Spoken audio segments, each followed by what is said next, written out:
Number 47 in 88 Films slasher classics range is Grandmother's House. Now,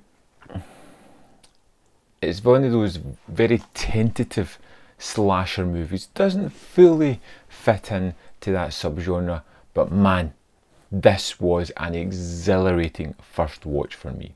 The movie opens pretty quickly as we're introduced to David and Lynn. Two kids have just been orphaned, their father has died. They're going to go and stay with their grandmother and grandfather. And when they get there, almost instantaneously, David is captured by a sense of dread as he suspects his grandparents are up to no good. The kind of no good that involves murdering people. And from there on, it just kind of escalates, and it is wonderfully effective. The best thing about this was the atmosphere. I bought into it almost immediately. I really liked the character of David. His predicament, although it's just thrown into it straight away, is absolutely quite captivating, and where it delves between his nightmarish fever dreams or the fact that his maybe warped adolescent mind is creating these fantasies, it creates this sense of duality of, are the grandparents up to no good, or what in fact is really going on? And all the way through this, there is this crazy visage of a woman who seems to be stalking these kids, catching glimpses of them here and there. Of course, there's other subplots as well about Lynn being kind of romanced by a young suitor, or a borderline crazed sexual pervert who is just one of those really aggressive males, the characters that you're just like, this guy's got to die at some point, and it has to be horrible.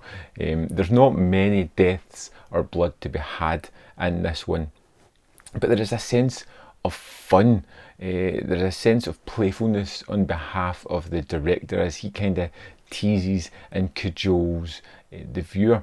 There's lots of false scares, as I like to call them, things where they are maybe looking down a sewer pipe or something and you're expecting something to happen. It doesn't quite. It gives you that anti-cathartic feeling of dread that builds up. It doesn't get that release. And it just altogether was something that I was really enjoying until you get to the final third. And that's the thing about this movie. It turns really quickly. You know, about an hour mark into it, you get a police chief exposition who just happens to blurt out a huge twist just haphazardly, and from then on it becomes an almost chase movie for the final 30 minutes, and that's where I feel the movie kind of dips down a little bit. It's robbed of that wonderful atmosphere and the sense of dread and that sense of adolescent fear that the movie had up until then. It doesn't ruin it, it just kind of takes away from that really sharp edge that it had and gives us a more atypical type of finale for these kind of movies. Two kids on the run being chased by somebody who is always there. They turn a corner, that person's there. They run for 20 miles, the person's suddenly ahead of them.